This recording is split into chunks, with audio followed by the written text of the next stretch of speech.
Yeah, so good evening, everyone. Warm welcome from the ANU Center for Arab and Islamic Studies and from our partner, the Near East Policy Forum, with whom we are organizing this panel. I'm Karima Shir, and I'm the director of the center. And I have my co-host tonight, Sami Aqil, who is the co-founder of the Near East Policy Forum.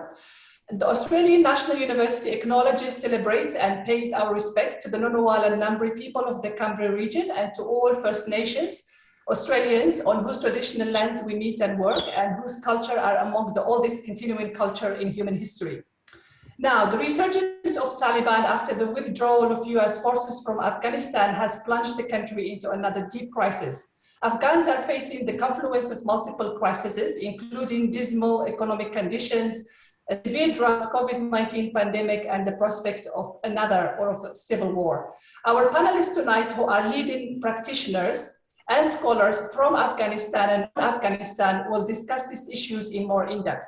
I will introduce them very, very briefly in the order in which they will be speaking. I will then ask them a few questions each, and I will open the ground for discussion.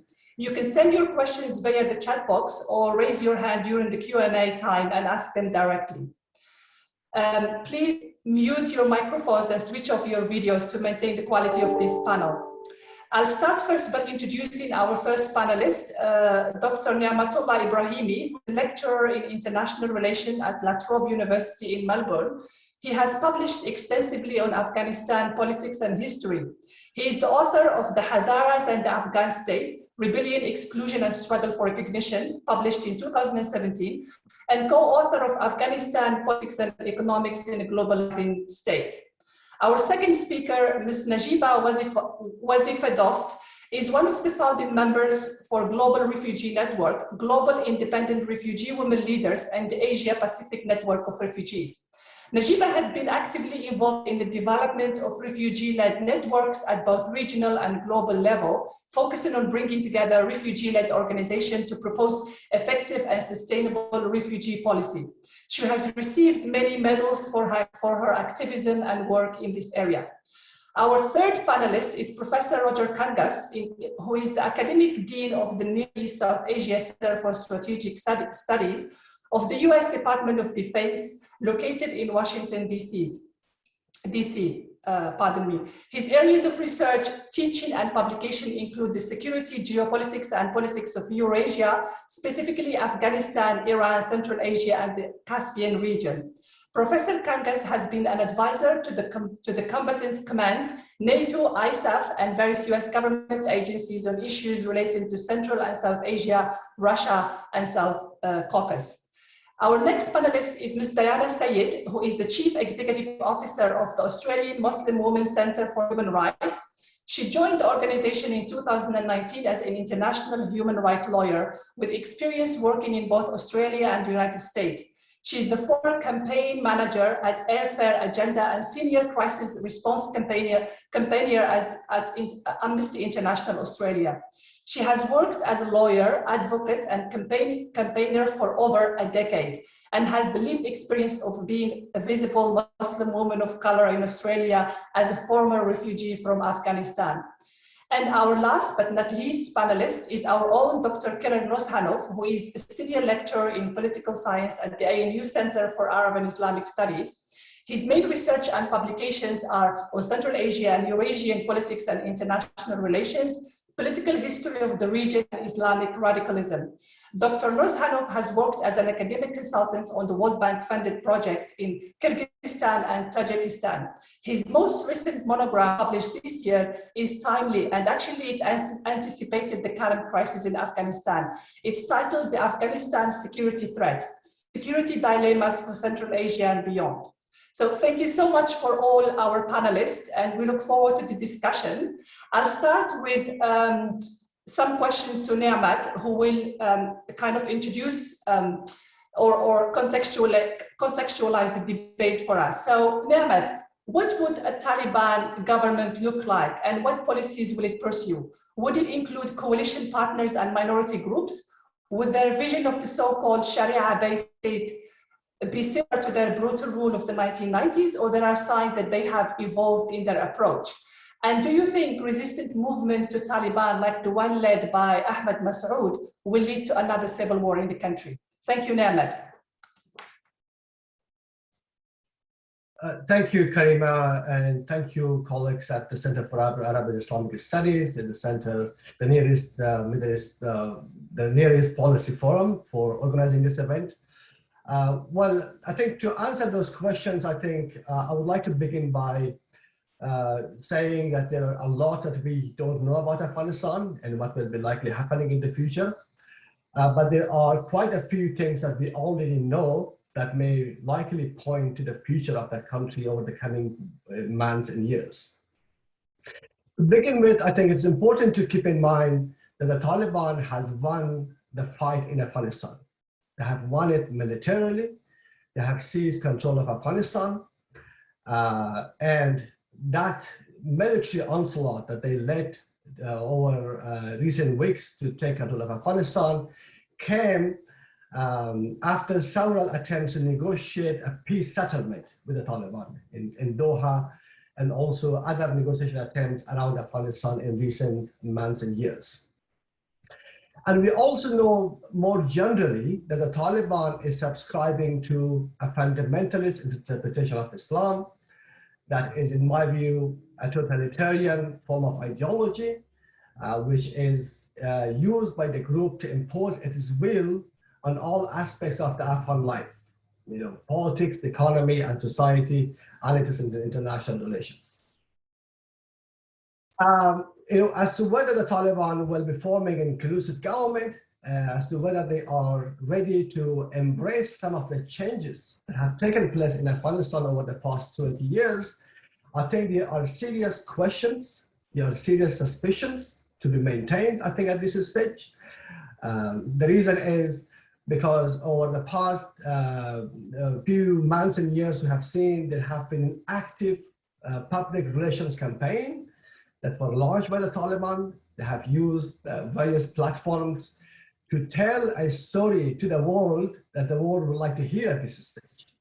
That there is a new Taliban that it has learned its lesson from the past, and it is ready to embrace an inclusive government in Afghanistan. However, I think some of those statements and rhetoric by the Taliban must also be evaluated and judged on the basis of its behavior in the ground in Afghanistan. And what we are seeing is that there's a huge mismatch between what the Taliban say publicly and what it is members of groups and militias behave in Afghanistan locally. Right now, I think, to describe the mood in Afghanistan, for it is 35 million population, and I think it is one of fear, terror, and hunger. Afghanistan is in the middle of a really acute humanitarian crisis. We have known from the UN and other humanitarian agencies that there are up to 18 million population who need some form of humanitarian support now. And 14 million are at the moment requiring some food assistance. They are at danger of hunger. And we have also seen from the ground that the Taliban have also been going after people. They have reports of summary executions, extrajudicial killings, knocks on doors of people who work with the government, journalists, and civil society groups. So I think there is a lot of mismatch between what we are hearing from the Taliban's leadership, the political Taliban, and the behavior of its more militant military groups on the ground.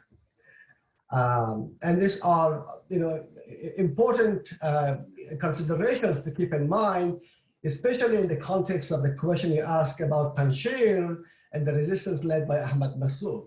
And I think having seen the group not showing any meaningful willingness to negotiate a peace process in Doha for so many years, I have been very skeptical of the negotiation that was recently conducted between members of the Taliban and the resistance that was launched in Panjshir. From what we are hearing is that currently Panjshir and the areas under their control are currently cut off from the rest of the world. There's very little information coming out because the Taliban cut the telephone lines and the internet for the people who are living in that region. But what we are seeing is that there have been some attempts by the Taliban to infiltrate into the valley forcefully, and they have been pushed back in recent days. So I think some of those resistance are also indicative of the fact that there are a lot of people who are really concerned and they are suspicious of the attention and the capability of the Taliban to engage in any meaningful dialogue. We know that there have been some negotiations between mainly the Taliban in the city of Kandahar in recent days. For the past 3 days, there was some negotiation, and some of the members of the group have announced that they will be forming a new government, announcing a new government. But given the political and military situation in Afghanistan at the moment, I think the Taliban do not really have a strong incentive to make any meaningful concessions to other groups.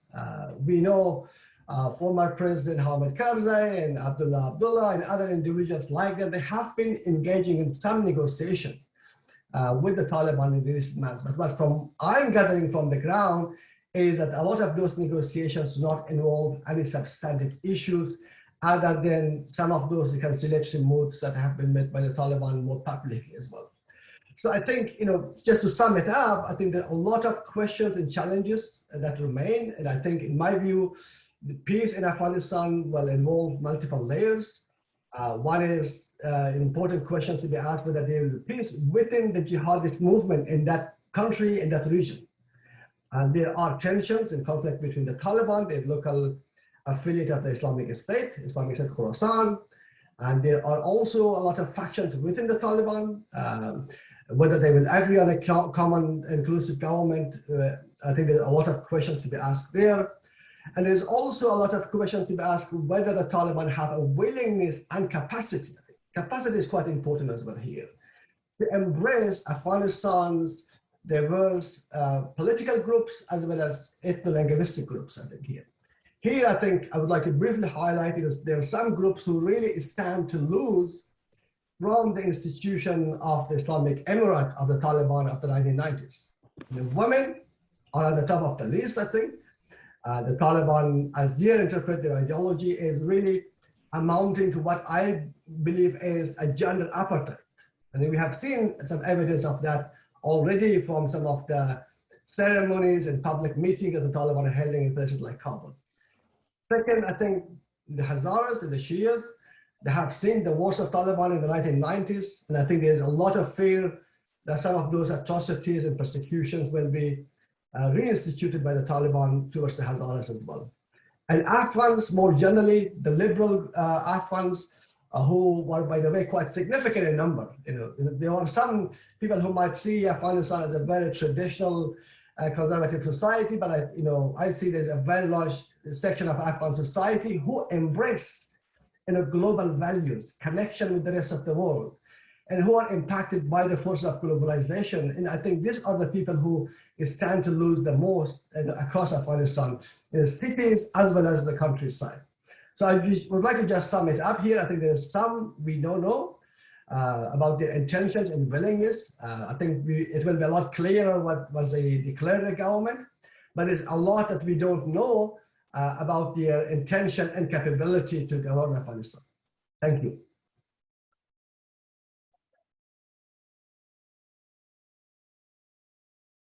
Oh, thank you so much, Nemat. That was great, fantastic introduction to the discussion. We'll come back to you. Najiba, can I ask you what's the role of Asia Pacific Network of Refugees, which you are leading, and their involvement on the ground with Afghan women and girls? And what is the situation of refugees crossing the borders to Pakistan and Iran?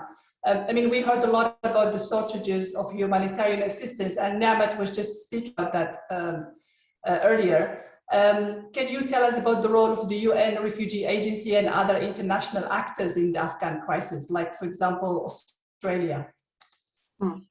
Thank you very much, Karima. I would like to start by acknowledging the traditional owners of the land on which this virtual meeting taking place, and pay my respect to the elders both past and present. And also thank you, Karima and Anna University, for actually having me as one of the speakers for tonight. So just quickly to give you a bit of background on APNOR, the Asia Pacific Network of Refugees. It is the only refugee-led network across the Asia region, which is established in the year of 2018. Our objective is really to build a sustainable sustainable and inclusive network for refugee-led organizations in the Asia-Pacific regions. And it's really about setting the regional agenda for refugee policy that draws on the collective voices of lived experience to influence stakeholders and decision-making priorities, as well as supporting the development of stronger national refugee-led structures that can influence national policy reform. So this is just to give you a brief overview of who we are and what we are right now. But if we are to go back again to the context of Afghanistan, I think we all know Afghanistan right now is sitting at a very dangerous point. Ahead lies a tragically intertwined set of crises, an increasingly brutal conflict combined with an acute humanitarian situation and multiplying human rights abuses. The rapid retreat of US soldiers from Afghanistan and the recent fall of Taliban to the Taliban has left the country torn apart. And we just heard from Dr. Nematullah on that, and its people in danger. Over the past few days, again, I'm sure most of the participants in this call knows that we have been hearing the cries of Afghans, millions of Afghans. Their screams for support and help echoes from all corners of the country. These sounds are quite actually familiar to me, because my country has been in a state of war for so long, for many decades, to be honest. And this same pain was what forced me and my family to live on a boat many years ago and to seek refuge in Australia. As a refugee, again, due to the actions of the Taliban, I know with devastating certainty that my country now faces continued sufferings that will leave thousands of refugees in its wake. So as the situation in Afghanistan deteriorates, many Afghan, and again I have to say especially women and girls and human rights defenders, face the worst security situation ever of their lifetime. On the ground, especially away from Kabul and its provinces across Afghanistan, women and girls are really being denied access to a lot of things, and that includes education, employment, whether it's freedom of movement.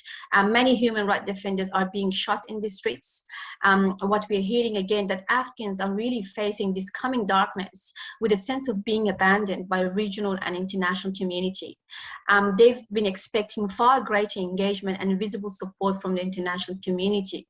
I strongly think and believe that the root causes of instability that has gripped Afghanistan for decades really goes back to lack of accountability, of credible governance and health and education needs, which still exist today.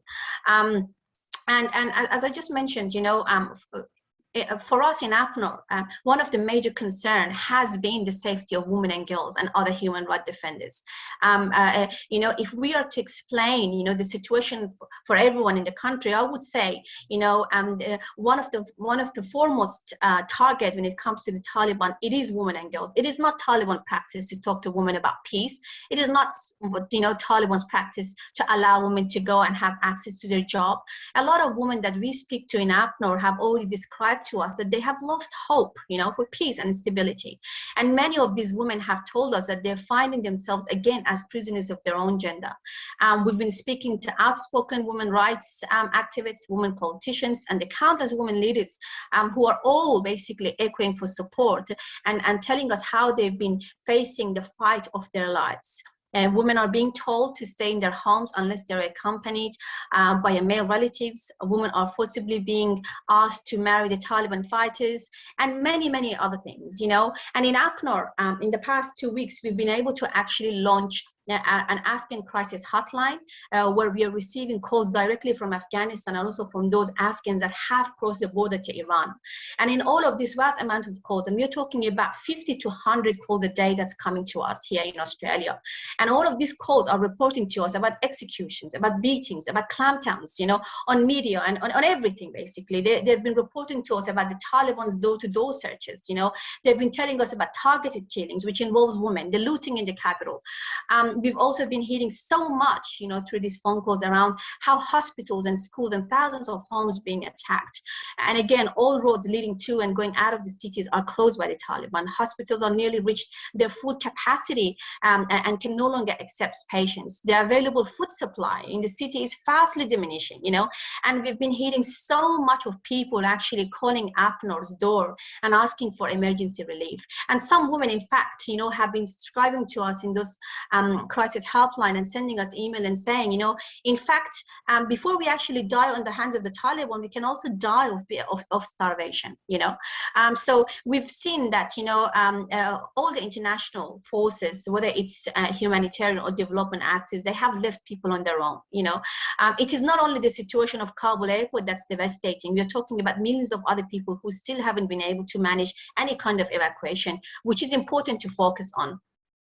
So, so for us, I mean, as an immediate support, as an immediate response to all of this that we are hearing, we want to do our part. Obviously, we want to make sure that, you know, to avoid any rapes that can, you know, happen by the Taliban. We want to make sure that girls are still able to go to schools. We want to make sure that, you know, those that are trying to flee violence and persecution and going to the borders doesn't necessarily face the closed borders, you know. And again, we've been hearing of families and children that have tried to cross the border to Iran, but they've been turned back. We've been hearing about families and children that have tried to go to the Pakistan and have gone through almost 19 to 20 of Taliban checkpoints and basically facing, you know, death again and again and again. You know, so it is really about how do we get international community to show much more solidarity and ensuring that those borders remain open. So it allows people to flee persecution. It allows people to flee violence, you know. And when we talk about, you know, situations such as this, there are only a few things that we've been able to do in relation to all of this. So as a refugee-led organization in the region, as I mentioned, what we've been trying to do is first to advocate to our international community, whether it's Canada that's, you know, talking about 20,000 intake, whether it's Australia talking about 3,000, whether it's Germany about 10,000 and so on. Our role, you know, has been to ensure that in all of those, you know, commitments, we ensure that, you know, women and girls are prioritized.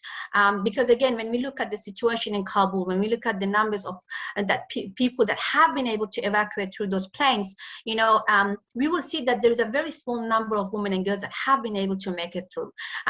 Just today we received, yesterday we received another 5 calls through our crisis helpline, and women are actually asking us to trace where their children are because they've been forced to pass on their children to the guards over the fence. They've been pushing their children to get into the gate to the airport, and they have no idea about their whereabouts of their children. So this is quite devastating situation that we're talking about. So it has been very difficult for us in AFNOR, and we've been trying to respond to this in several ways. One is that we've been writing to our Minister of Foreign Affairs here and ensuring that our minister is very well aware of the situation of women and girls in particular.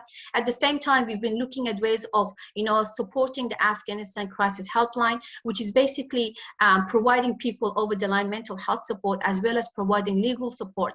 What we've done actually called upon 230 law firms across the globe and asking these law firms to support, you know, those that are coming to our door, you know, in supporting their application to find some protection pathways. Even though it is very limited, we still ask, you know, those law firms to do what they can.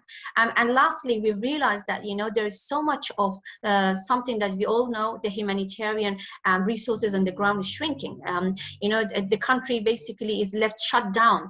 There's no jobs, there's no food, there's nothing that people can actually survive on. So what we've been doing in the past 2 weeks, you know, luckily we've been able to use our traditional local partners on the ground and deliver almost 200 food packages so far to 200 displaced families in Kabul.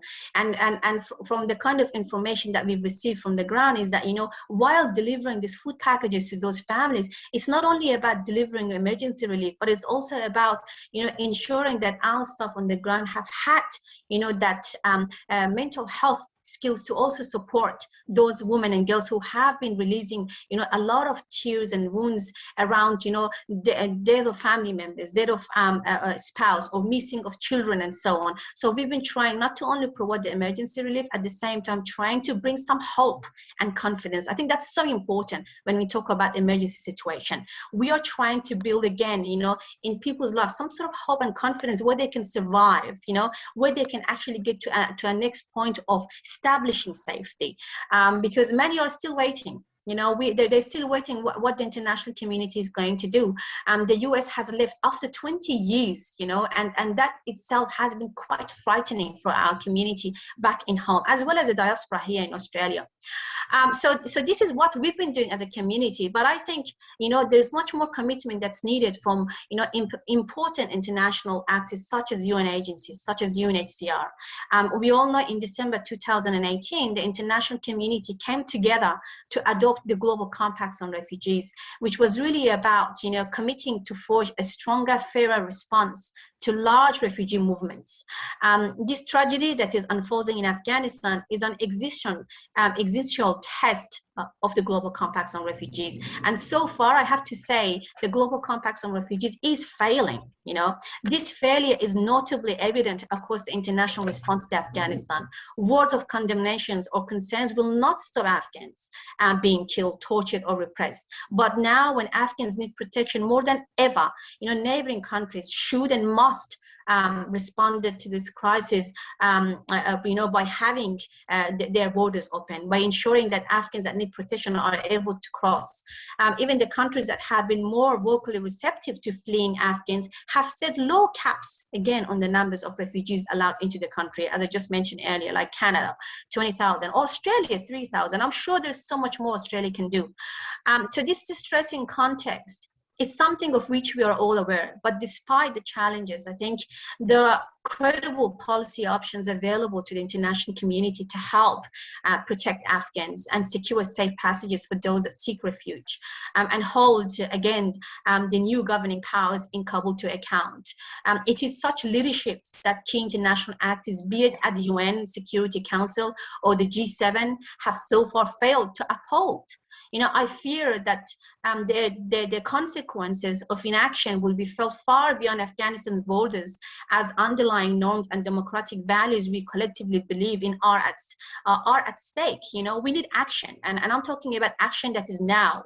It is again this, so it is really against this whole background that we in AFNOR have been urging not only to governments but also to UNHCR to take concrete steps to lead the global response to support forcibly displaced Afghans, and really ensure that principles of responsibility sharing and, again, international unity enshrined in the GCR and the Global Compacts on Refugees are upheld.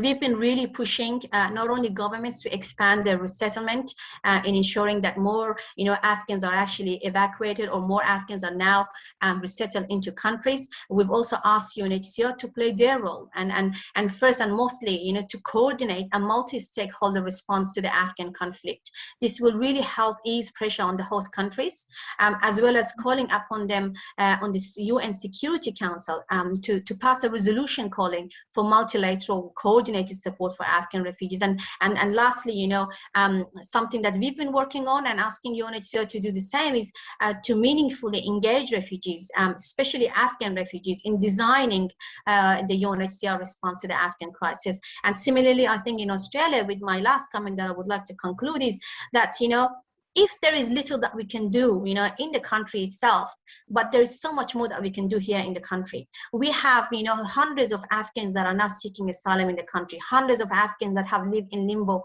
and uncertainty for years and haven't had the chance to reunite with their families.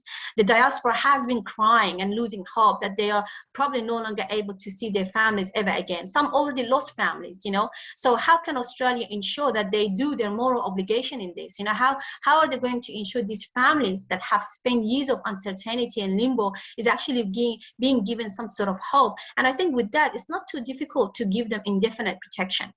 So again, it's resettlement, providing, offshore resettlement is one option, but then the second option is even more easier. We have people in our land right now that are coming from the same country that we already have labeled as a country of, one of the most dangerous country on earth. So I think that this is the list that the Australian government could do right now as well. And I'll leave it there. Thank you, Karim. Thank you, Najiba. These are extremely important and powerful points. And we'll go back to that in the discussion. And now, Roger, we've heard a lot of theorizing about the repercussions of the US withdrawal from Afghanistan. Please, can you talk to us a bit about that and tell us whether you think the US withdrawal is final, complete, or will Washington continue to be present on the scene in an offshore manner? And do you think the Taliban want or have the capacity to foresee the resurgence of international terrorist groups such as the Islamic State Khorasan province?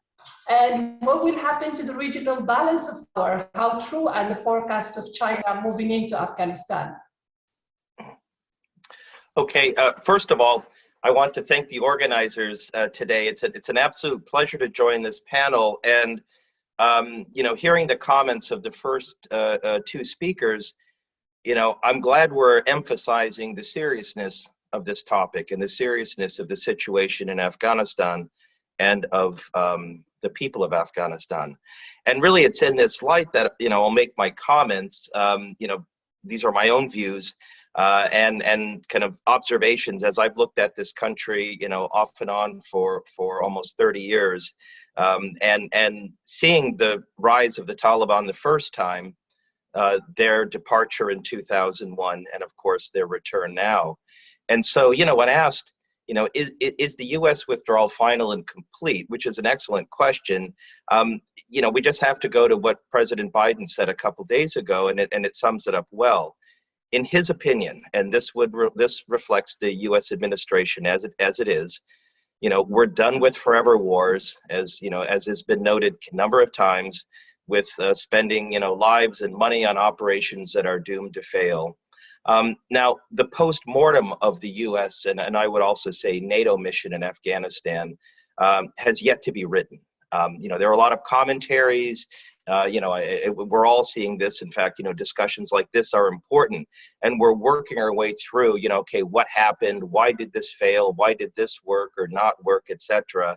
But like any inflection point in histories, and I do say we need to see August 2021 as an inflection point in U.S. sort of history in the region. You know, it's gonna take some time to figure this out. So my response is simple. Yeah, at present it is final and complete. You know, the U.S. is rethinking its presence in surrounding states as well, not just Afghanistan, but in the Middle East and other parts of the world.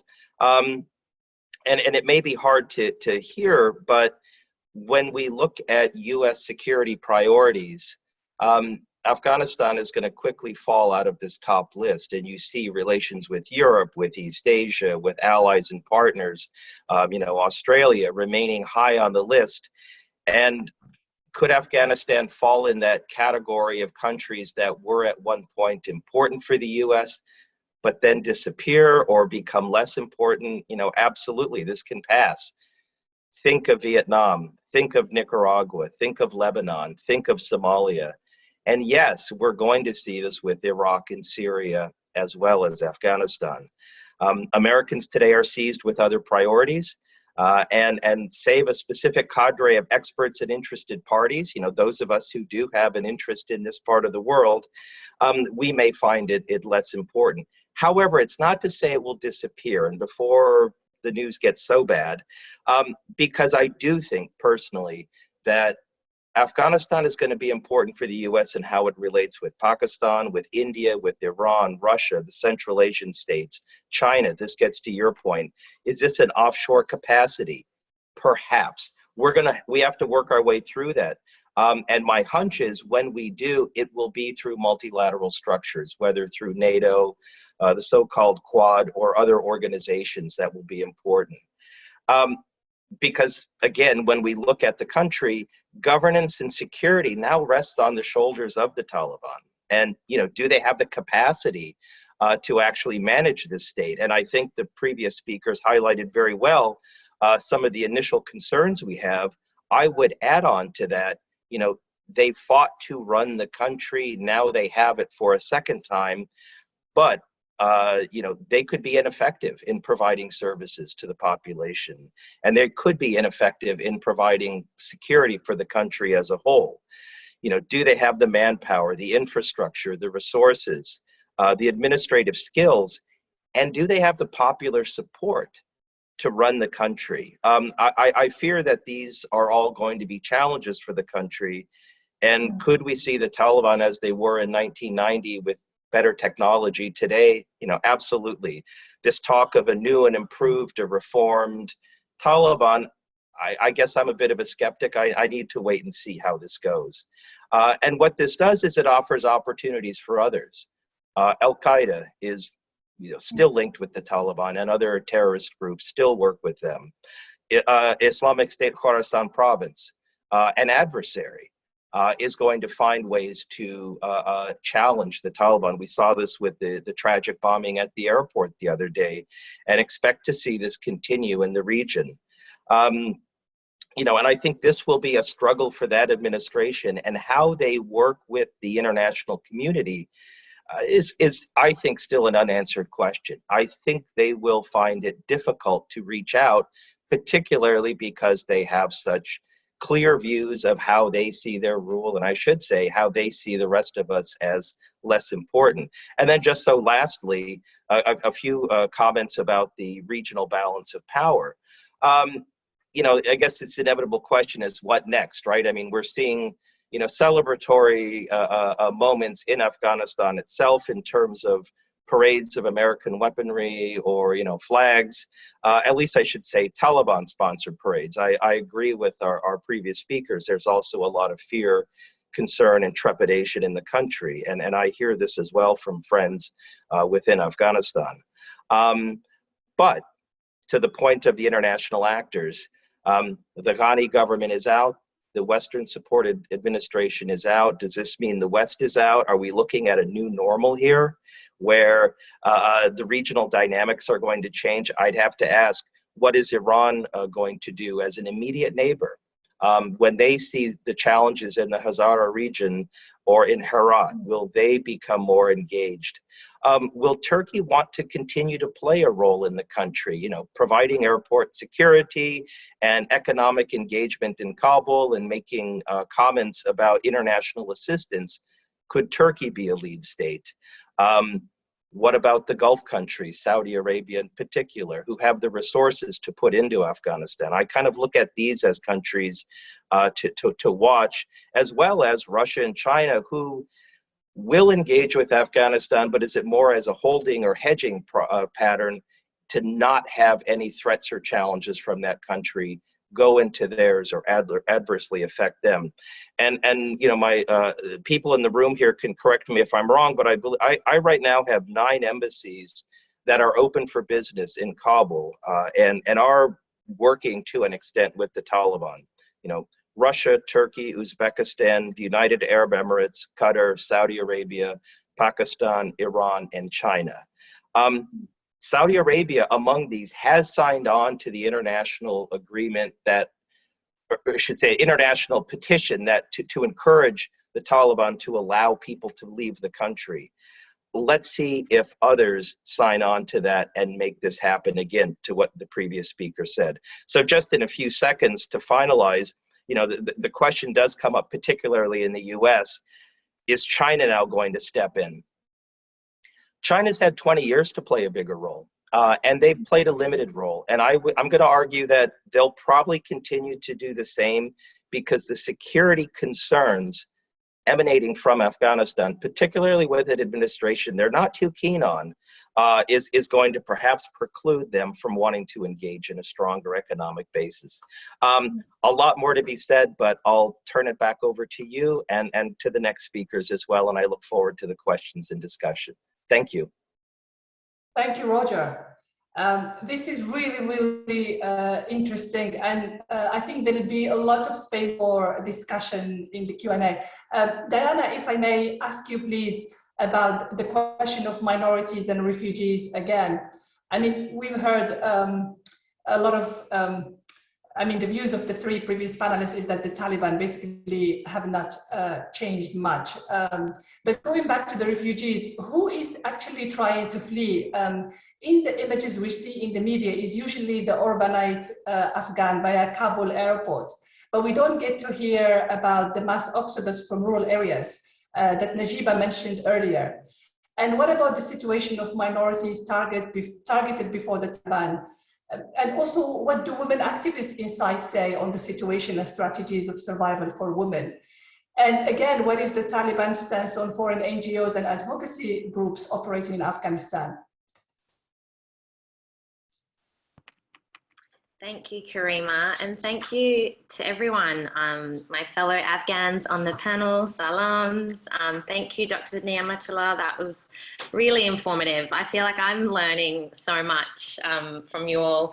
I haven't been in an academic space for a while. I work sort of outside that in terms of campaigning, community organizing, direct service work, and as you mentioned, like my former life as a lawyer. So I haven't really been as much involved in the sort of academia as on Afghanistan particularly. I've actually, and Sami can testify, I've sort of steered clear of working directly in Afghanistan or on it because it just is too close, and I find it quite triggering of the trauma that continues to live on in people who are refugees, in the diaspora community, and those who have been directly affected.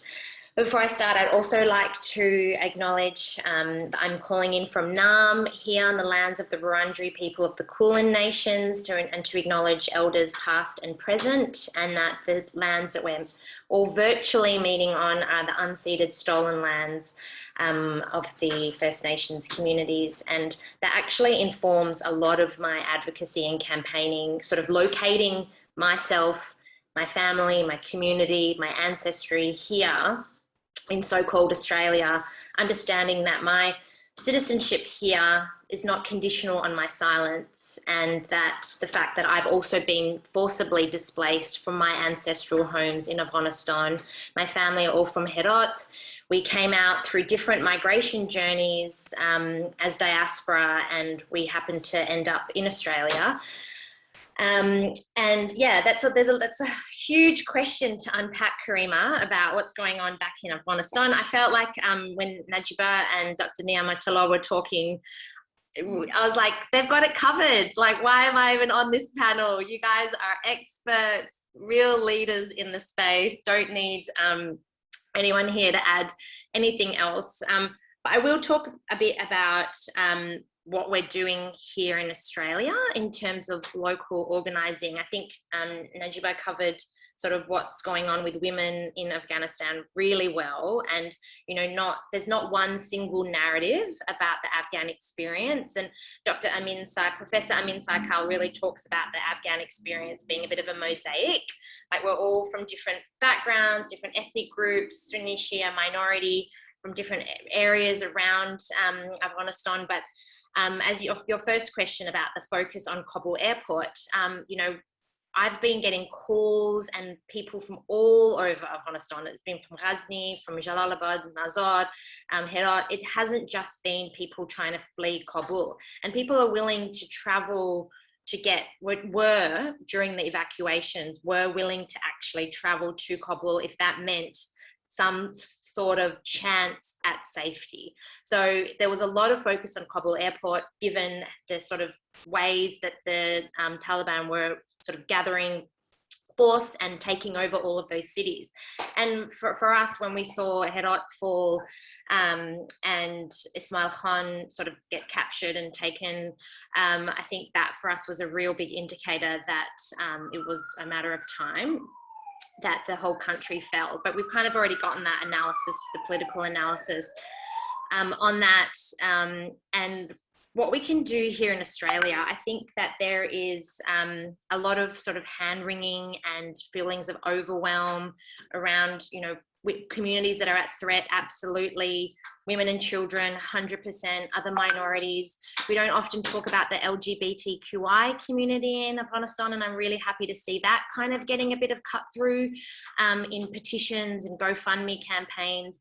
The humanitarian aid situation is so dire, and it has compounding factors in terms of the Western Union's closing, the banks closing, but a lot of foreign aid money is not actually being able to be distributed and dispersed. So when we've been fundraising money and millions has been raised, we're actually at a bit of a standstill as to how to get that money distributed through aid networks. And it's going through sort of peer-to-peer channels at the moment, but it's just not enough. And I think that's a point that was also mentioned by the previous speaker in terms of what next? How will that be distributed? And what you said about, you know, if people aren't going to die at the hands of the Taliban, they'll die from starvation. And the countries, you know, we can't forget that they're also battling a global pandemic. No one's talking about COVID-19 and talking, you know, looking at all those images of people sort of crammed into some of those airplanes. The whole time I was watching that, I was just like horrified, because I'm in lockdown, calling in from lockdown Melbourne, and I was just like, wow, I'm so worried about people, you know, going to safety. What does that mean for them coming and arriving in third countries and settlement and in going into hotel quarantine, particularly if they're coming to Australia? The trauma that they're experiencing and that sort of, you know, having to battle multiple fronts is just really overwhelming. But from an Australian perspective, the diaspora has been incredible. And of course, like, we can't share the same experiences of those who have been trying to flee the country, and I would never sort of minimize or try and do a comparison. But we've mobilized really quickly, and it's been amazing to see how organized, how many community leaders have come together on this, how well connected and entrepreneurial and just incredible people have been in calling their MPs, signing on to open letters, signing the petition, utilizing the same social media channels that we saw last year with Black Lives Matter, the Palestine sort of unrest we saw earlier this year, you know, even just around Aboriginal deaths in custody. Like, we actually understand now that organizing and building collective movements does eventuate in a collective movement for change at a governmental level. They're watching, they're listening, their policymakers are on social media, they're watching all of our media appearances, they're hearing their MPs that are calling your local MPs. They are scrambling right now to sort of appease their electorates. You know, we can't forget that the first waves of Afghan refugees that came to this country in the 80s, you know, their children of those are first refugees are here now, who are educated, who have access, who have, you know, financial contributions to make and voices to be heard that can't be ignored anymore. So that's also something that I feel has really shifted. You know, we're coming up to an election year as well. So there's a lot riding on this for the government to act. We've got precedents in this country. Even, you know, it's actually a bit insulting, the 3,000 number within the humanitarian. It's already their obligation under the humanitarian intake of 13,750, which was reduced already from 18,750. And in 2020, of the 13,750, 8,000 spots weren't actually taken up because of the travel restrictions to Australia. So we're actually falling behind on our existing commitments to bring people to Australia under this the guise of quarantine and having, you know, the pandemic. Is sort of like, it's not an excuse anymore, and we actually can't accept that at face value, given the dire nature of what's going on. Australia was the first country to join up to the US-led coalition, has been shoulder to shoulder with the US-led coalition forces in Afghanistan. And what has been lost in this debate, and I was very sensitive, I'm very mindful that, you know, the Afghan experience and our traumas, you know, in a war that we didn't choose, sometimes gets drowned out and sidelined. And I know that there are a lot of sensitivities with the veteran community here in Australia, but we can't overlook the fact that there was an extensive Brereton inquiry done in November 2020, detailing and outlining damning allegations of war crimes that the Australian Defence Force committed in Afghanistan during the period 2016 till 2000. And must have been when we last year, I can't recall the exact date, but it was outlining those very specifically around the culture, the impunity, and to date, not one person has been held to account for these allegations of war crimes. Now, we actually have to be debating all of these, the role that Australia played, the role of the ADF, how we were there shoulder to shoulder with the US, and we can blame Trump for the negotiating the so-called peace deals in Doha with the Taliban. We can blame Biden for the shambolic exit strategy that, frankly, I don't think anyone could have predicted the last few weeks. And some of the highest political pundits in the State Department have spoken to me, because I worked in Washington, DC for a number of years. that even they were taken by surprise. So all of these things sort of marrying up, we can't forget that in Australia, even as a middle power, we need to be putting pressure on our government. The diaspora communities have mobilised. We have a role, we have a responsibility. We have to maintain pressure. 3,000 within an existing amount is not enough. We should be going hard, 20,000. You know, also we can't forget that there is a large community here who are on TPV, temporary protection visas and chefs, who actually can't bring their family out. They don't have a pathway to permanent protection. To live your life in limbo like that is just so unconscionable to me. So there are lots of things that Australia could do to remove the bureaucratic red tape if there is enough political will and momentum behind them. And I'm just so worried as a campaigner working in this space. It's either Yemen, Palestine, Syria, Iraq. It's got some cachet this week, but it won't next week. So Afghanistan is something that has had a long, protracted era, decades and decades of conflict, and it gets very quickly forgotten about. And the war and the withdrawal might be over for the US and Australia and other allies, but it's not over for us and nor for our families. And I just want to bring that message home again and again, that as people who are living in the diaspora, as Afghan Australians, as Australians, we need your allyship, we need your support. Please be amplifying the voices of Afghans and centering our experiences. And the veteran community have actually sided with us. They're behind us. I've had so many people from the veteran community coming out and supporting Afghans and saying, we feel you, we see you, we understand, and we are so sorry. How can we help?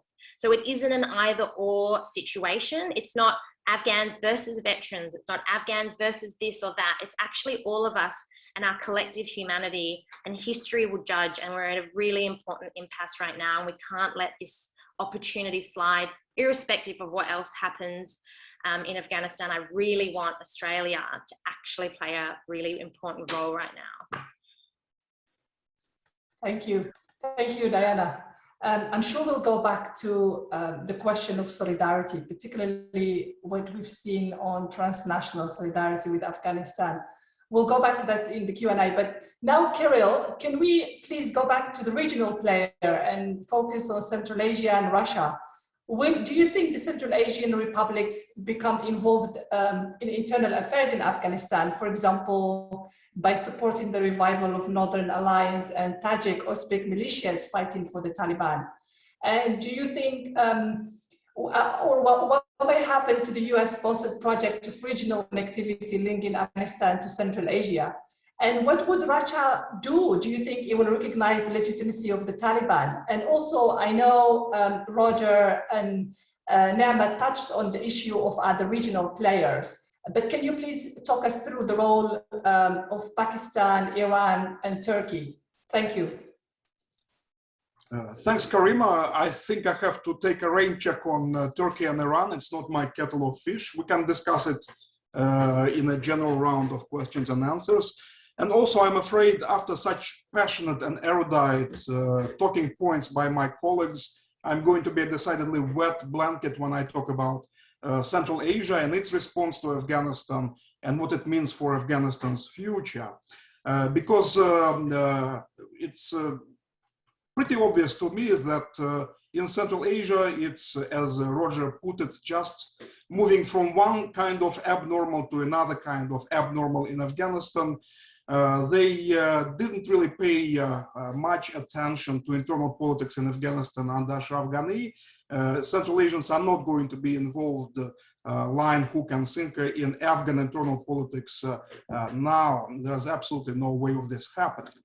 Also, of course, the Central Asians would much rather prefer Afghanistan existed 7,000 kilometers away, but their neighbors, and they have to articulate some kind of policy and response to what is going on in Afghanistan.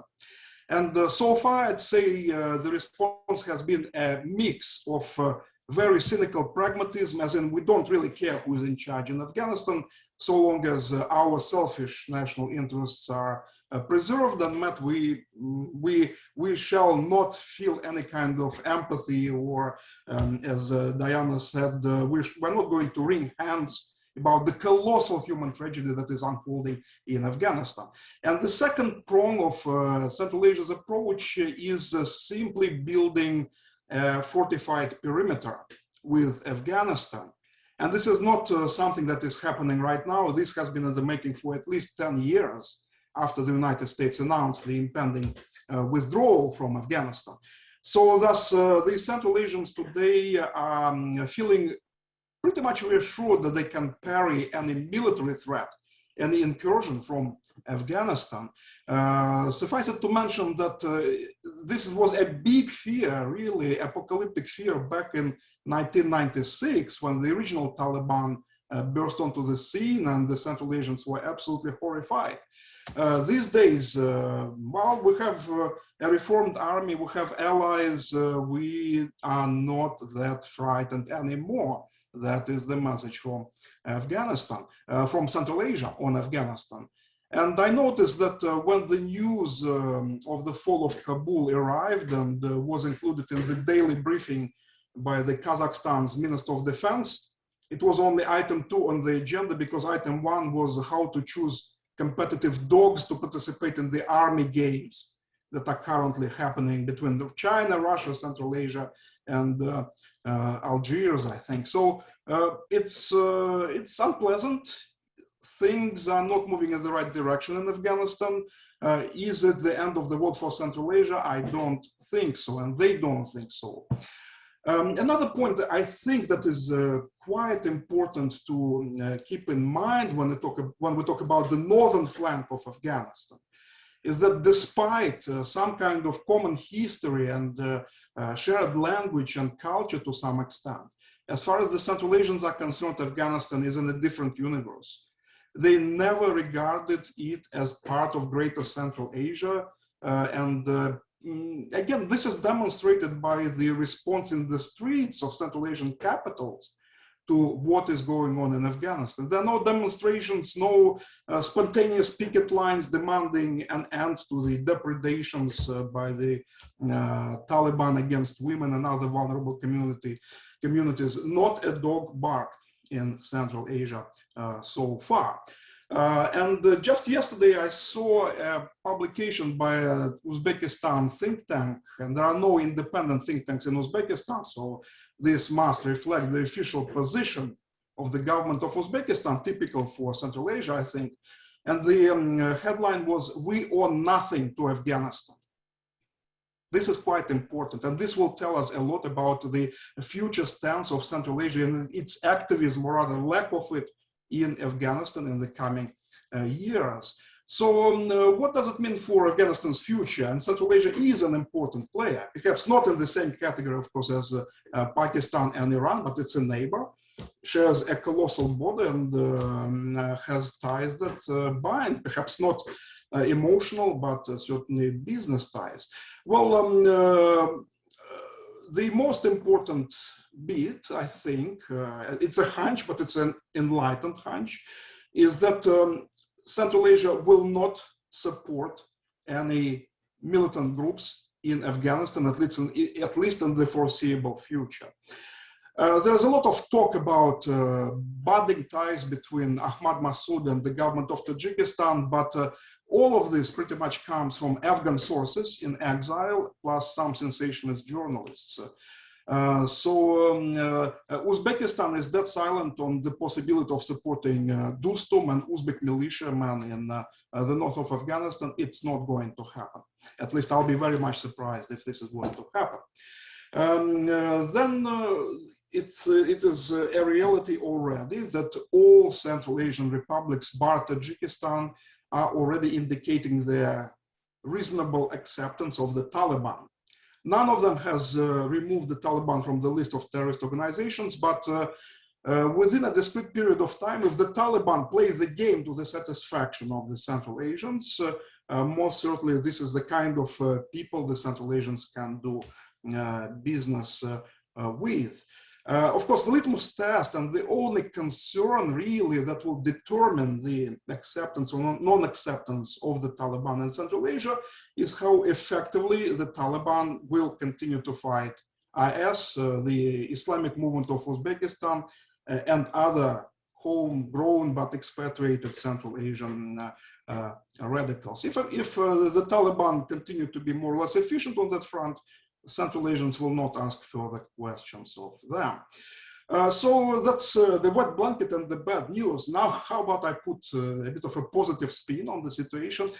Central Asia, actually, by virtue of its, well, I wouldn't call it neutrality, but being removed from the hurly-burly of Afghan domestic politics and not having any proxies on the ground, it's actually a boon, it's an advantage for the well-wishers who want to engage Afghanistan, want to continue, for example, to send humanitarian aid to Afghanistan or seek some kind of intra-Afghan dialogue, because Central Asia is an ideal staging post, both for delivering aid and hosting negotiations. Central Asians, especially Uzbekistan, have a proven track record as an honest broker.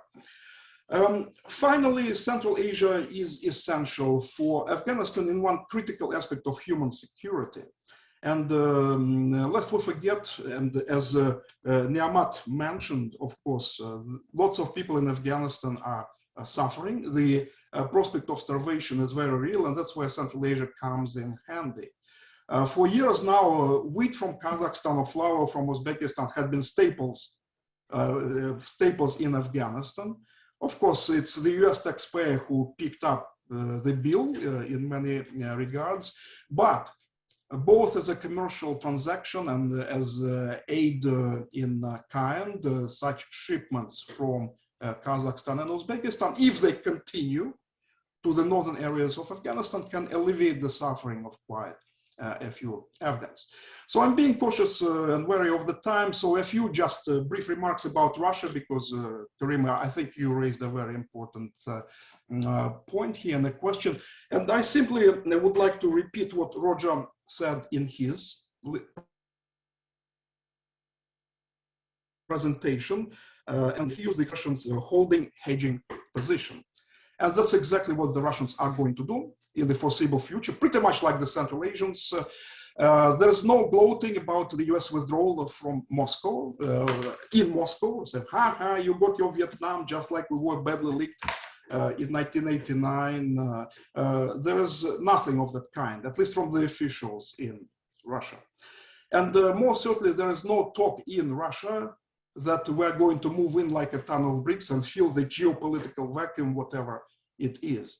Putin is on record, he said it several times in the past week alone, that under no circumstances will Russia send in troops again into Afghanistan or in any other way be involved and entangled in that country. So thus, this is presumably good news that the new great game is not going to flare up anytime soon, at least not featuring Russia. So, I think that's all I have to say. I'll just wait for the questions. Thank you very much. Thank you, Karen, and thank you to all our panelists for such extraordinary responses, very succinct, and thank you for keeping to the time. I'm going to hand over to Sami, who's got questions via the chat box from the audience, and we also have questions that came through email. There's quite a long list. We'll try our best to get through them. Please, our panelists, be brief in your answers so that we can cover as many as we can. Sami, over to you. Thank you, Karima. My audio is still working well. Thank you very much for all the panelists and all the attendees. It's been a great seminar so far, and it's nice to see a lot of familiar faces. So just in regards to the questions, if everyone can do within 90 seconds, it would be very much appreciated. Do take 30 seconds if you really have to, but 90 seconds would be good, so we can go through all the questions as much as possible. The first question is voluntarily, if anyone wants to take it. It's regarding the Afghan economy, and whether China or Russia would be stepping into Afghanistan not through a military thing, but more through an economical or economic setting. That be something viable, and if no, if so, how and to what extent? Perhaps Carol or Roger, would you perhaps be interested in taking this? Well, I can start, yes, and Roger can correct me because I believe that we can have a diversity of opinion. First, the economic situation in Afghanistan, it's bleak and it's not going to improve anytime soon. Neither Russia nor Central Asia will play any role in the reconstruction of Afghanistan. The mega projects that the United States and Western donors and the Asian Development Bank pushed for so long and so hard, so TAPI or CASA 1000 power grids are not going to materialize. So thus, my opinion is entirely pessimistic. Do not expect any help for Afghanistan coming from up north. Okay, and I'll continue the pessimism to say that, you know, with the international community, and I'm looking specifically at the US and the European Union and other major partners in, you know, IMF, World Bank, and other aid programs, as I look ahead, I suspect they're going to put a number of conditions on being able to distribute the aid. This is going to depend on how the Taliban is treating the population in the country and how much access they're going to get in the country to distribute the aid. I can't see this as a case of giving a blank check to the administration in Kabul now to run their aid programs. It's going to be internationally run. How much the Taliban will let that happen is a good question. I think there may be some resistance in these conditions. And so back to Carol's point, you may not see a lot of water coming out of the spigot. There's going to be some trepidation in bringing money in. Thank you. Thank you very much, Rory and Carol. Dr. Niamatullah, I might have another question for you that would be a bit more in something you can assist us with. Question here, and I quote, what do you know and think about the new governor of the Afghan Central Bank, Mohammad Idris? Well, honestly, I don't know. I've heard his name. I don't know much about his background and his history. But more generally speaking, my own impression is that the Taliban have been appointing a lot of people from within their own ranks who all have clerical positions in different positions of authority, including some that requires really technocratic expertise. In this case, I think he is not anyone with any reputation of having previous background in running a complex institution like the Central Bank of Afghanistan. Perfect, thank you very much. The next question is more NGO focused, so perhaps Diana or Najiba could perhaps assist me with this question. As the challenges in the LGBTQ plus community was being raised in the seminar today, would any of you perhaps be able to elaborate on how the community has fared so far in Afghanistan since the Taliban took over, and what the international community and NGOs do to protect that community? I'm happy to take that one. I think there's a bit in there to unpack, and as a human rights lawyer, I think a question like that makes a lot of assumptions about the fact that LGBTQI Afghans would be visible in the country, which we know that they just aren't, because of the not just the cultural sort of understanding and lens, because I don't like to make that analogous with culture. It's just actually where the country's at in terms of its acceptance of the visibility of it, even though we know it predates colonization. So I've got very close sort of contacts with some LGBTQ Afghans, and it's not something that's disclosed, it's not something that's visible, and even pre-Taliban, now with the Taliban, it's not something that we would identify. They would identify themselves. The risk is too high. They don't want to be targeted. It's something that has always been an ongoing concern, I think, across the world, really, not just the Muslim world. but the organizing has also been quite phenomenal in terms of their fundraising and trying to get people to safety outside the country. We've been trying to raise money through GoFundMe campaigns specifically for the LGBTQ community to get them to safety through evacuation and safe passage to third country, processing visas. And there's been a lot of issues with GoFundMe. I know people have seen the way that Western Union has shut down the way GoFundMe accounts for those in the diaspora who are desperately trying to channel some of that fear and that energy and concern for people back home, you know, has been channeled into those sorts of fundraising initiatives, only to have them retain the money, not give it to the people who are doing the fundraising, because we needed that money on the ground and to be immediately distributed. So that was actually at a structural level for GoFundMe and Western Union. It's actually created more of a risk now because the window was so small for us to get those people to safety. Whereas now it's actually to help them with processing if they're living in third countries, their basic living expenses, while they wait for what alternative options exist for them to get humanitarian or other visas in safe countries. So that's just what I know and can disclose, obviously, about the LGBTQ community. Thank you, Diana. Najiba, do you have any thought? Yeah, I just wanted to say quickly, I mean, what the international community can do. I think in the context of Australia, I need to refer back again to community sponsorship. Something that we can replicate from Canada. I mean, we haven't been successful so far in getting our government to be convinced in relation to the community sponsorship. But I think if we are to replicate from what Canadians has done, especially in relation to providing much more protection to the LGBTQI community, it really goes to the private sponsorship.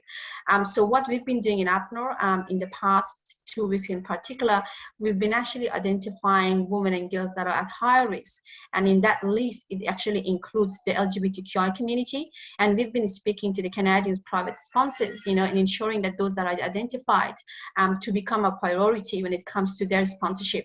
And I think this goes to the same thing to our government. I mean, right now, when we look at the way advocacy has taken place across Australia, we haven't seen, you know, a petition that really just goes to women and girls. We are calling our government to do what they can when it comes to the, you know, to those that have worked either for NGOs or government or have been human rights defenders, but we are leaving, you know, other millions, including the LGBTQI, including other, you know, vulnerable groups like women and girls, out of this quarter of protection. So I think Diana probably mentioned in her talk as well, it's really about writing to MPs. It's really about ensuring that, you know, we have other complementary pathways to be looked at. You know, humanitarian resettlement is not the only option. Family reunification, ensuring that community sponsorship is also open or can be expanded to those in much more higher needs and risks, including LGBTQI.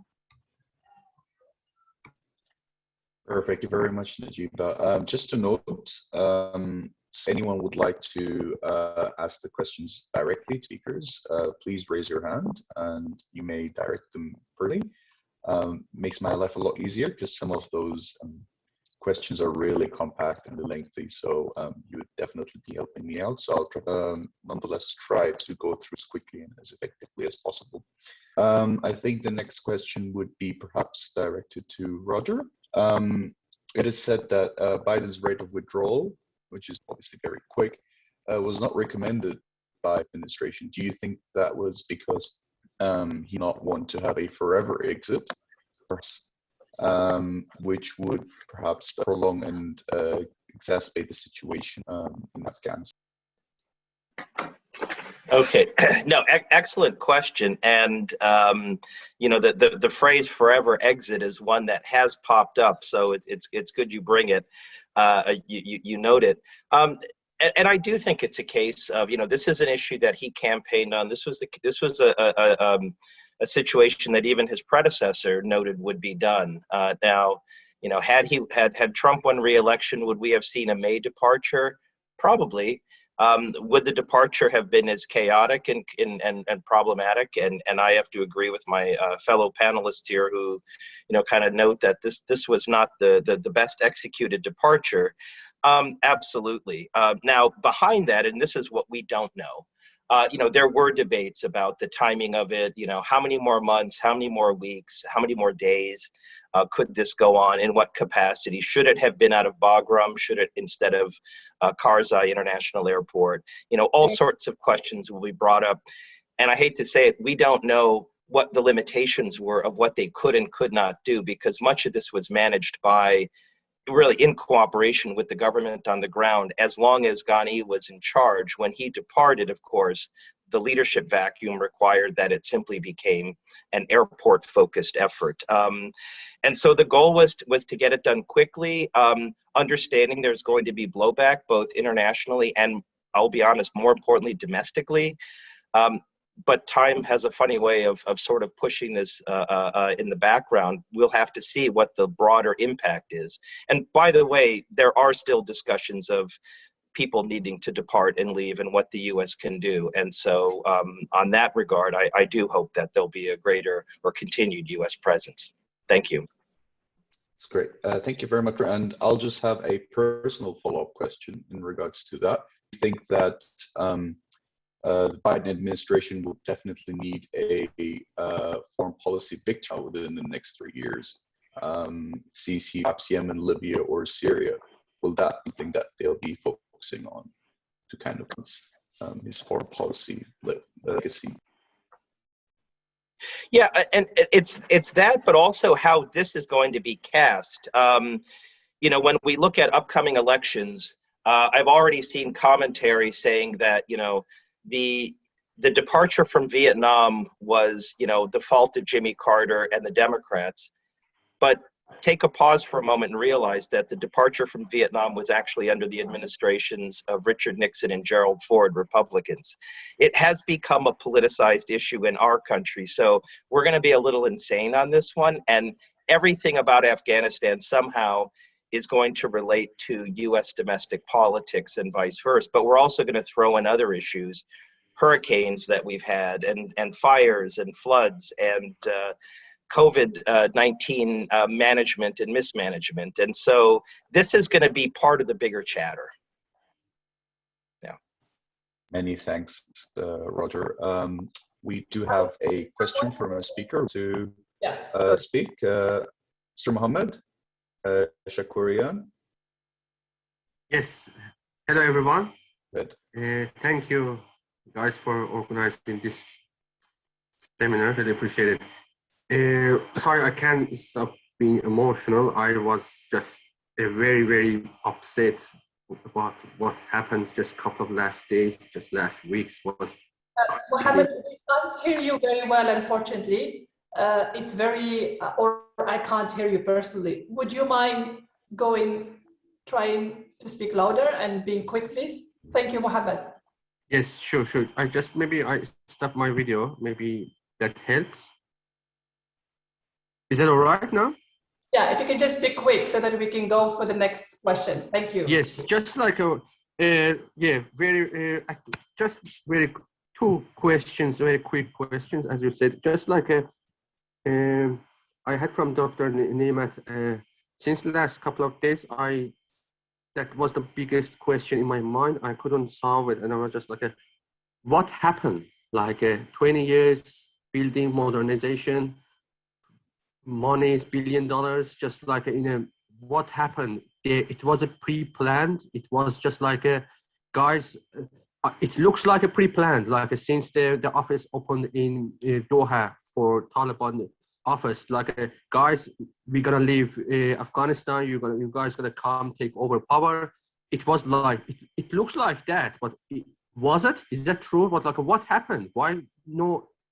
Exactly, everyone just shocked. Like, what happened? And just my second question goes to Mr. Roger. Is that the end of the neo-conservatism after the theory of the neo-conservatism, like a post-democratizations? Have you ever heard John Bolton or Paul Wolfowitz, what they were reactions? Like, is that true? It's the end of the neo-conservatism? Thank you so much, guys. Thank you, Mohammed. Appreciate it. Mr. Nematullah, I don't know if you wanted to grab the first section, and then Roger, if you had anything to add Thank you, Muhammad. That's, I think, a very complex question. Probably I can't deal with it at the moment. I think my quick response would be no, it was not anything pre-planned. I don't believe that the handover of Afghanistan to the Taliban was in any way planned either by actors in Afghanistan or by international powers like the US who were involved here.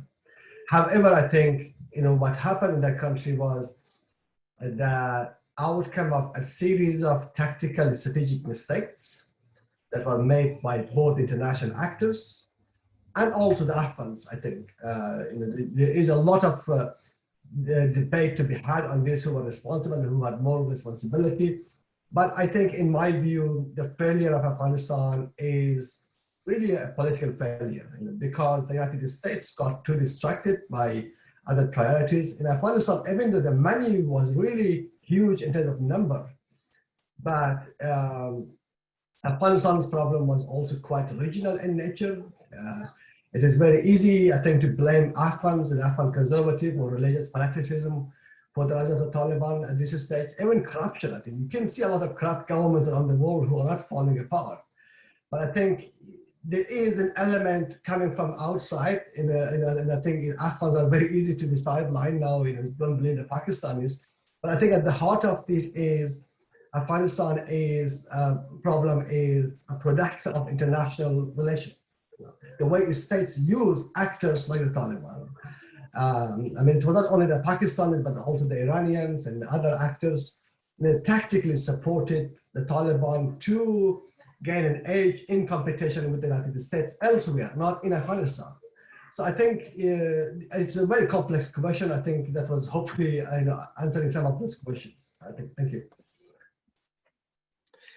Thank you very much. Yeah. Go ahead, Rob. Yeah, and just I quickly added a few seconds. First of all, excellent questions and comments, and on the notion of it planned, I think that the rapid pace was what surprised people. And let's not forget, 20 years ago, the rapid collapse of the Taliban in the fall of 2001 was likewise a surprise. The U.S. and other partners actually anticipated this would take, through 2002. And by November and into December of 2001, the Taliban had largely left the country. And so speed and how local dynamics affect broader strategic campaigns are things that, especially we outsiders, don't always get right, and I think don't always figure out. And I'm just saying this as an American. Secondly, to the question on the neoconservatives, and I'll be honest, deafening silence, at least in the international space. Maybe they are writing. I would be very curious what is being said, because you're absolutely right. These experiments and bringing democracy through, military transition, if you will, are coming to an end, right? And the post-mortem is going to be, it probably wasn't a good idea. Well, it shouldn't be that cynical or that crass. Because these are lives and countries we're dealing with. And but I do think that that era is over. And in fact, the notion in the US of wanting to democratize and conduct transformation policies like this, there's no appetite.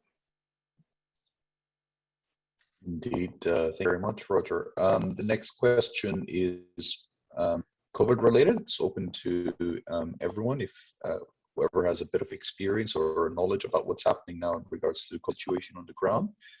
Perhaps Deanna or Nga, you would like to give us some of your insight on what is happening with COVID in Afghanistan, and how do you expect the Taliban to manage the COVID situation should they receive any significant amount of international support in terms of testing kits and vaccines? I'm happy to respond, but there might be someone else who knows more specifically about it.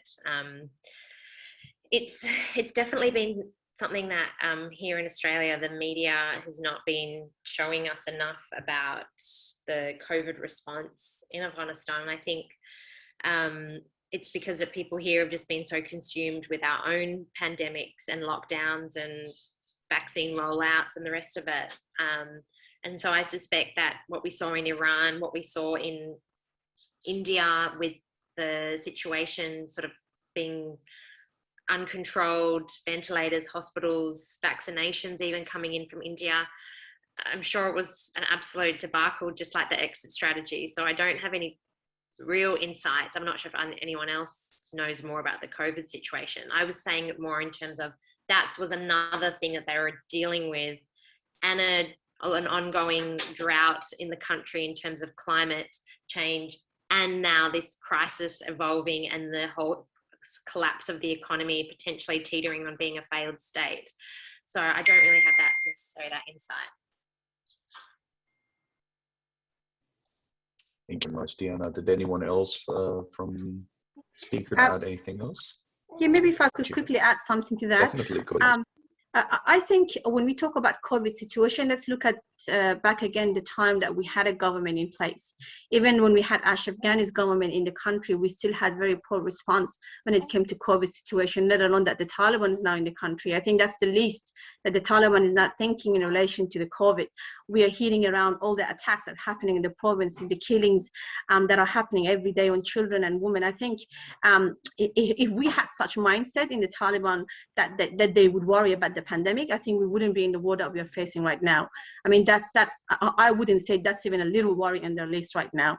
We're talking about people that, their only agenda is to kill and persecute, to basically get to their agenda. And COVID is really the last thing for them to think about. I would agree 100% with Najiba. Probably that's the reason why we haven't been hearing about it, is because it's just not even something that they care about in terms of the humanity of their own people. Thank you very much, Najiba. Next question is, I only have a couple of minutes left, so I'll try to ask them as quickly as possible, and you, whoever wants to pick a question and go for it, would very much appreciate it. Although this one is dedicated to Dr. Carol. What do you think of the current refugee intake of Central Asian states, and will this change in the future? So, as I already foreshadowed, everyone in Central Asia in the government is opposed to the refugee intake, but they use different excuses to avoid showing any hospitality or sharing spirit. So in Turkmenistan, the excuse is too much COVID happening around, and Turkmenistan is officially COVID-free, of course, which is rubbish. In Tajikistan, just yesterday, the Minister of the Interior said, we did what we could, which is providing 70 hectares of land where tents can be built for Afghan refugees, but someone has to pay for the infrastructure. We don't have the money. So clearly Tajikistan bids for a portion of that 600 million euro kitty the EU is banding around. Uzbekistan said that basically anybody who tries to cross the border of Uzbekistan illegally will be dealt with harshly. We are not accepting refugees, full stop. Kazakhstan is pretty much in the same position, although being a rich country, they are doing some contingency planning and activating some shelters just in case. But otherwise, it's a very inhospitable and really dreadful environment. Thank you very much, Carol. The next question is open to everyone. To what extent has our community influenced Iran's relationship with the new Taliban government? Any takers? Well, I might try to do it, but we don't have a lot of time. I think this is a very complex question. We know Shia majority Iran is often perceived as promoting the interests of Shias in other parts of the world, including Afghanistan. But from what we know over the past 2 decades in Afghanistan, the Iranians have also established really strong links with the Taliban in Afghanistan for a number of reasons. First, to help the Americans, especially after 2003. They wanted to show the capacity that they had the willingness and capacity to help the Americans. And then secondly, especially after the rise of ISIS, the Islamic State, they saw the Taliban as a lesser evil of the two jihadist movements in their next door neighbor. So I think the Taliban and the Iranians have had a really close relationship. And because of that, the Iranians haven't really done anything to support any anti-Taliban movement in Afghanistan recently. To what extent that will survive, I really don't know. I think, at this stage, probably like other states, Iranians are also trying to hedge their bets on what the new Taliban government will look like and what the implications will be for that region. Thank you very much. Did anyone else want to add anything on this question, or should we move to the final question? Okay. So if the Taliban can actually end up forming an inclusive government, will it affect militant movements not only in the Middle East and Central Asia, but in Southeast Asia as well? The question is how the international community press and help the Taliban to form an inclusive government, and while at the same time perhaps try to counterbalance the rise of other Islamist currents. Already seen militant groups such as Hayat Tahrir al-Sham in Syria, and congratulations to the Taliban government, same as some branches of the Syrian Muslim Brotherhood and the Muslim Brotherhood in general, as well as Al-Qaeda. What impact will this have to militant Islamist currents all over the world? Any takers? Carol? Thanks, Sami. I'll just pick the low-hanging fruit about the so-called inclusive government in Kabul. And at the peak of a rather cynical exercise, the Russian ambassador on Afghanistan issues, special representative of Putin, went on record saying, and it's breathtaking, that for Russia, it's enough for the Taliban to imitate an inclusive government. So a talking Uzbek and a talking Tajik woman, perhaps with responsibility for some minor aspect of women's issues in Afghanistan, would satisfy Russia's very low criteria. And I suspect that the bar is set reasonably low in quite a few countries beyond the West. Yeah. Just a couple of quick additions. Agree with what Kirill said, and also, at least in some initial interviews, Taliban spokespersons have said that if there are women in the government, which they say will be, they will only be in subordinate positions. There's not much reference to religious minorities because presumably they will not be allowed in. And of course, ethnic minorities are going to be a challenge, although this current Taliban iteration does have stronger ties with some non-Pushtun communities. But to the other question on terrorist groups globally, this is perceived as a victory. This is going to be perceived as an event to embolden them. We saw, and this has happened before globally. I would expect to see greater activity in the Sahel, in the parts of Syria and elsewhere, where we might see such groups feel kind of charged to get involved. And interesting, this notion of connections with international terrorism was part of the agreement the Taliban signed in February of 2020. I hope they're held accountable to that. They need to be. So we'll see what happens. Thank you. So there is one question. Sami, please allow me. It is go ahead, please. A member of the audience who is very, very keen to ask this question. It's particularly to Roger. He says, what do you think how do you think the withdrawal will impact domestically on the Biden administration, especially with the commemoration of September the 11th? Will the competence of the administration handling of the withdrawal impact on the governor vote in California on September the 14th? Thank you.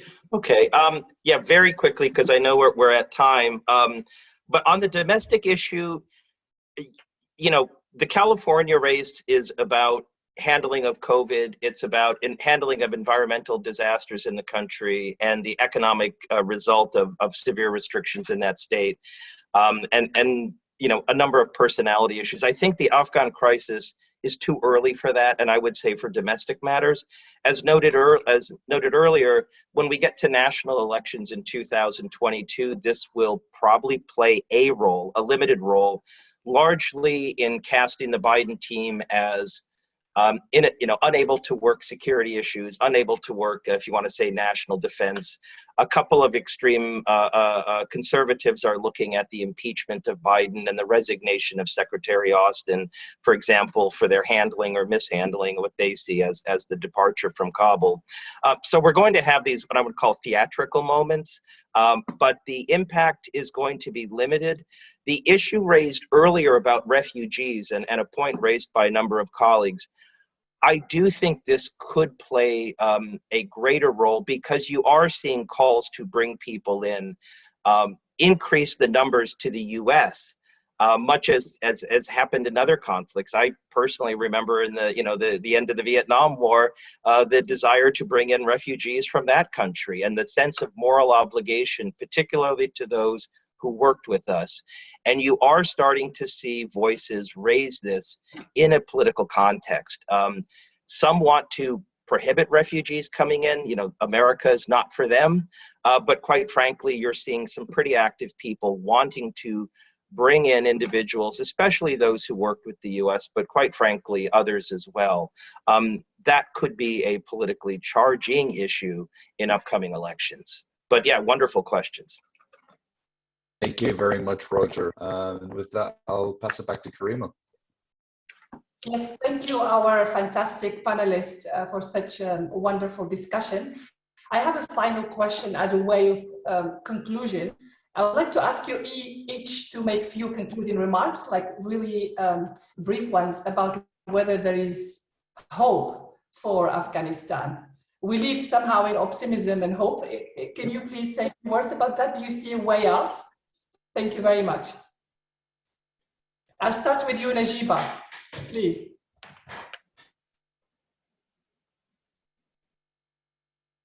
Sorry, I was just trying to unmute myself.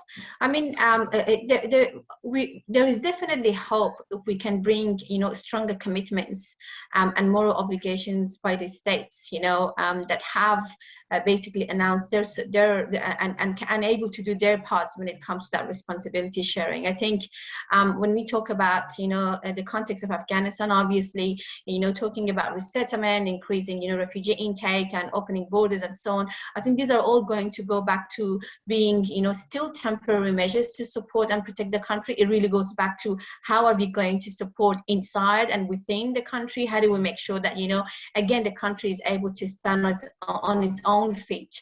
And with that, I think it's quite important for us not to talk about the Taliban as a legitimate government, as much as the conversations right now is about, how this government is getting shaped in the next 2 days. But I would say, even when we talk about inclusion, I think there's no inclusivity when it comes to the Taliban. So hope only comes if we are actually able to bring our forces together and ensure that each state and each community and each site and each individual is going to do their parts, whether it is about, providing emergency support like Diana was speaking to, whether it's about ensuring that our diplomats are very well aware of our interests when it comes to the region, whether it's about, the catastrophic situation in Afghanistan and the belief that, what happens in Afghanistan can also, go far beyond the borders of Afghanistan. And the September 11 is a clear testimony to that.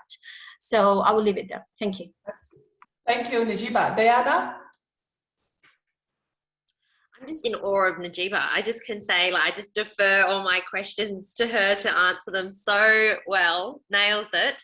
And I just feel like, as you can see from the Afghan panelists here today, we have agency to self-determine the future of our country. And I know that there's a lot of political pundits who have made their careers out of speaking on behalf of, instead of, and down to Afghans, rather than allowing us the space.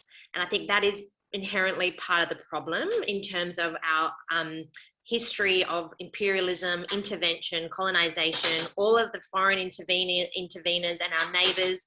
I understand, Moscow, Beijing, and Tehran were very happy to see the backs of the Americans. We've got Pakistan and India playing their own sort of hegemonic two games over here over Kashmir and the nuclear state trying to contain them over there. But ultimately, it comes back to Afghanistan wanting to self-determine its future. And we always have maintained hope in that. I don't think that us as a diaspora and all the times that we've invested and gone back and traveled and, you know, visited our watan and how much we've endured over the decades, we wouldn't still be here convening this forum for ANU if we didn't have hope. And so I want to come back to that and come back to the voices of the Afghan people. And if people, and the dehumanizing narratives about us, that is so harmful to our future. And I've just really cautioned people to not buy into these narratives, particularly in Australia, particularly leading up to an election year. Don't buy into the security lens. We have a moral obligation, as Najiba said, to bring in refugees. But yes, it is a temporary solution. Ideally, none of us would be here. We would be in our homes, safely living amongst our own communities. So of course I have hope. I wouldn't be here saying all of this if I didn't. Thank you, Diana. Great. And Niamat, please. Thank you for this final opportunity. I would like to echo everything that was said by Diana and Najiba. I think I wouldn't repeat. I agree with everything they have said. I would like to be helpful, but at the moment, my hope doesn't rest with the Taliban. I think I would like to be proven wrong. I really have said this many times. I would like the Taliban to prove me wrong time and again. If they have the capacity and willingness to be moderate force in a change for peace in that country, I would really appreciate and help them.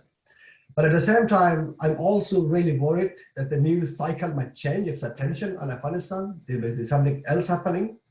And I think that is also coming at the same time as many Afghans from within Afghanistan are also going silent. And this is what I'm witnessing at the moment. You know, people are taking down their social media accounts, they are not posting anymore, and they are trying to readjust to the situation for security reasons.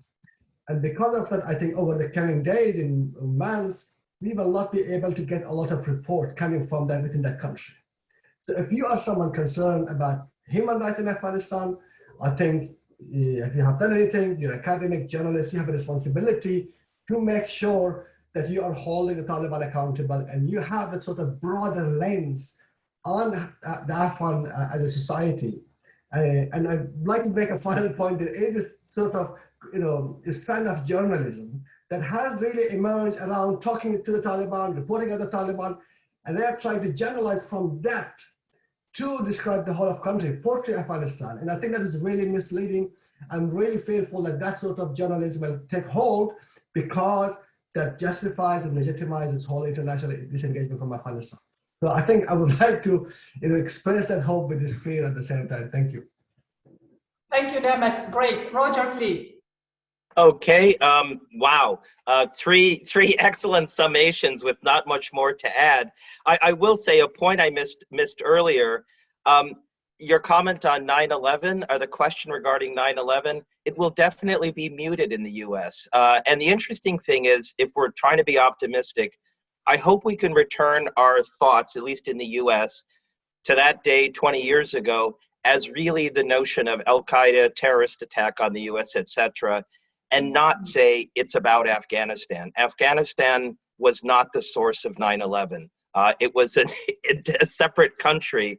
And today, 2021, it is a country we're still going to have to work with. And I agree wholeheartedly with the comment that at least, this notion of agency in the region, Afghanistan itself, the Afghan people and the different communities in Afghanistan, I'm hoping to see and waiting to see what voices are going to be heard in the area and what can regional actors do. I do think we're moving past the era, or at least or taking a pause in the era of larger outside powers wanting to come in and dictate or perhaps shape what's going on. We need to let people run their countries, but please, let's have the Taliban become a moderating influence. And I'm looking forward to an inclusive government. I'm skeptical, but I want to remain optimistic. Thank you. Thank you, Roger. Right, well, it's even more difficult for me to sum up my impressions, but I take heart from what my colleagues who actually are from Afghanistan had to say. If they hope, Afghanistan obviously has hope. And I also take on board Roger's prognostication that while the great powers are not entirely out of the picture in an ideal world, and it would be good news for Afghanistan, they should stay away from any kind of ideological paradigms or the great game mentality. This would be excellent for Afghanistan. And the final comment, perhaps a historical occurrence that gives me personally some heart about the future of Afghanistan. Remember what happened to Dr. Najibullah, who started as a Paka communist, but after 1986, he changed his colors, became a national peacemaker, and almost succeeded. If only he received a modicum of help, a pat on the shoulder in 1992, the history of Afghanistan might have turned out quite differently. And hopefully the history of Afghanistan will change to the better. Thank you very much to all our panelists. I'm really grateful for this fantastic discussion. Thank you to my co-host, Sami Aqil. Thank you also to our center manager, Yania Perik, who's been behind the scenes dealing with all the logistics of this event. And thank you for all of you, the audience. And we ended up in solidarity with the Afghan people. Thank you, everyone. Thanks very much. Thank you, Karim. Thank you. Thank you, everyone. Thank you, everyone.